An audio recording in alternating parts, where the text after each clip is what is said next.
आप सब कैसे हो स्टूडेंट्स।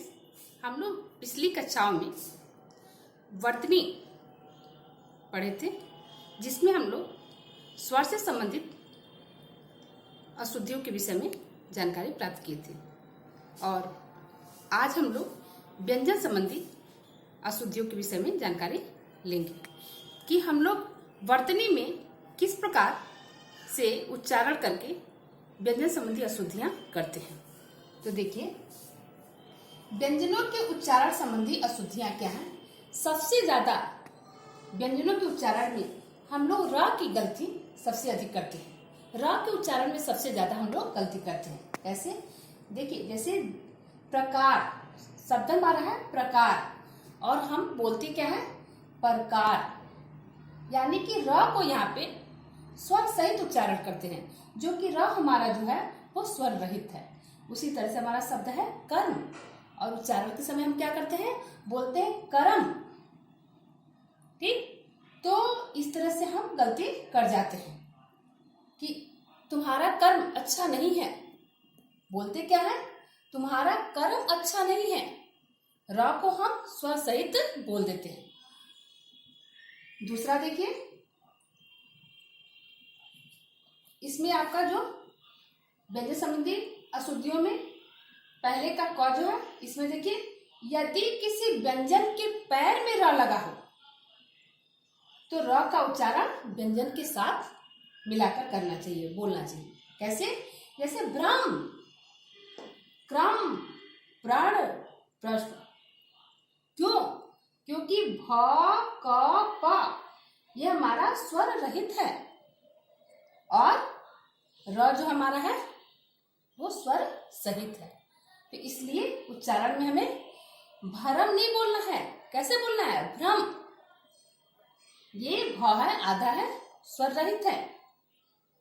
क्रम, क को स्वर रहित बोलेंगे, र को स्वर सहित लेके बोलेंगे।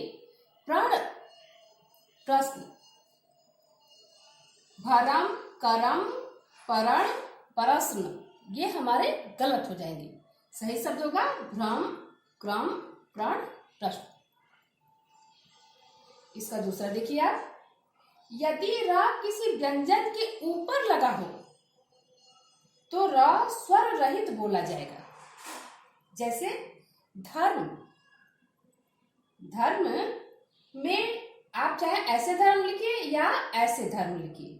क्यों? क्योंकि यहाँ पे र जो है हमारा ये स्वर रहित है, ये आधा है, यहाँ ऊपर आधा लगा है। उसी तरह से सर्थ, इसको भी बोलेंगे तो सर्थ आएगा। हम र का उच्चारण पूरा नहीं करेंगे बल्कि आधा करेंगे, ये स्वर रहित है। फर्ज, जैसे यहाँ लिखा गया है, ये हमारा पूरा सही, तो उच्चारण भी हमको वैसे ही करना है। धर्म, शरत, फर्ज नहीं करना है, बल्कि धर्म, शर्त, फर्ज की तरह से बोलना है। तीसरा देखिए, यदि ट, ड, द में र मिला है तो कैसे बोलेंगे? ट्रक, ड्रामा, ड्रम, द्र। क्यों? क्योंकि जिस व्यंजन के नीचे र लगा हो तो वह व्यंजन स्वर रहित और र को स्वर सहित बोला जाता है। र को स्वर सहित बोला जाता है। ट्रक, ट हमारा जो है वो स्वर रहित है और र जो हमारा है वो स्वर सहित है। ट्रक नहीं बोलेंगे, ट्रक बोलेंगे। डरामा नहीं बोलेंगे, ड्रामा बोलेंगे। डरम नहीं बोलेंगे, ड्रम बोलेंगे। डराव नहीं बोलेंगे, द्रव बोलेंगे। तो अभी इन दोनों में आप अंतर देखिए। यदि र स्वर रहित हो, यानी कि किसी व्यंजन के ऊपर लगा हो, तो इसको हम स्वर रहित र का उच्चारण करेंगे। और इसमें क्या है, यदि उसके नीचे लगा हो तो र का हम पूरा उच्चारण करेंगे, यानी कि स्वर सहित र का उच्चारण करेंगे। इन दोनों में यही अंतर है। आगे हम चलेंगे। र के बाद से हमारे री के उच्चारण में अंतर आता है।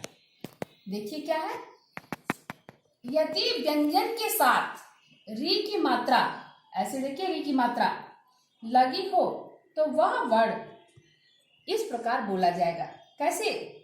कि उसके साथ री मिला हुआ हो, ऐसा लगे कि उसके साथ री मिला हुआ हो। जैसे कृपा, कृपा आप बोल रहे हो कृपा, इसमें री मिला हुआ है। वृक्ष, मृग, तृण। अब देखिए आप कृपा, अगर आप बोलते हैं कृपा,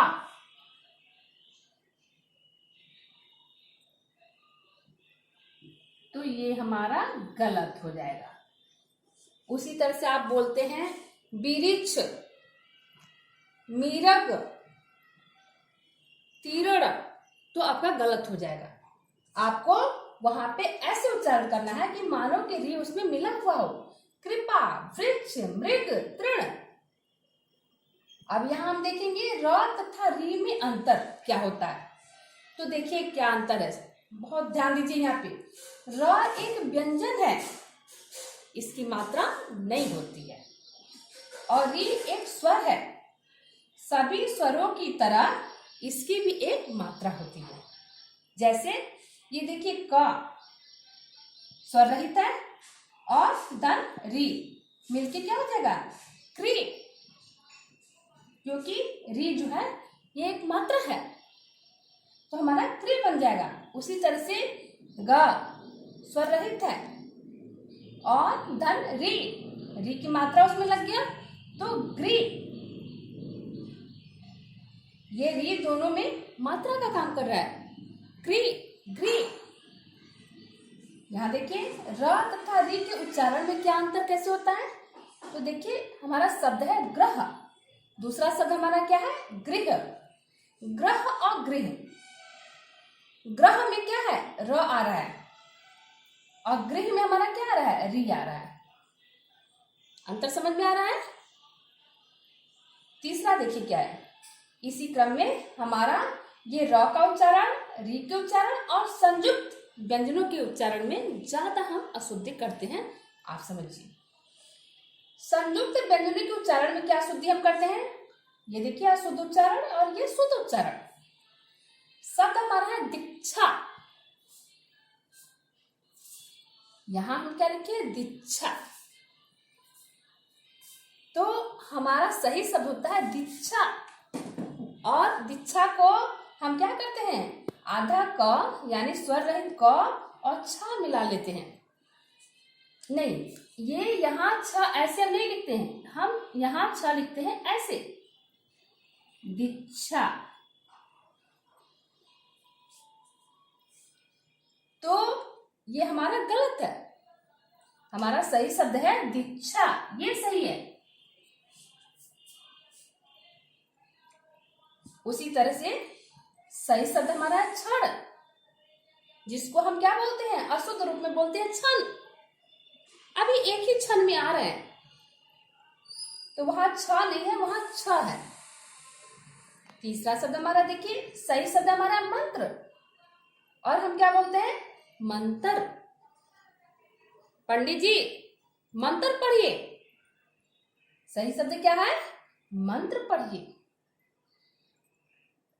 स्टूडेंट्स आपको वर्तनी से संबंधित जानकारी हम आपको 2 वीडियो में दे दिए हैं, पार्ट 1 पार्ट 2 करके बना दिए हैं, और आशा करते हैं कि अब आप इन दोनों वीडियो को देख करके वर्तनी संबंधी अशुद्धियों को समझ जाएंगे और भविष्य में इस प्रकार की गलतियां करने का प्रयास नहीं करेंगे। Thank you.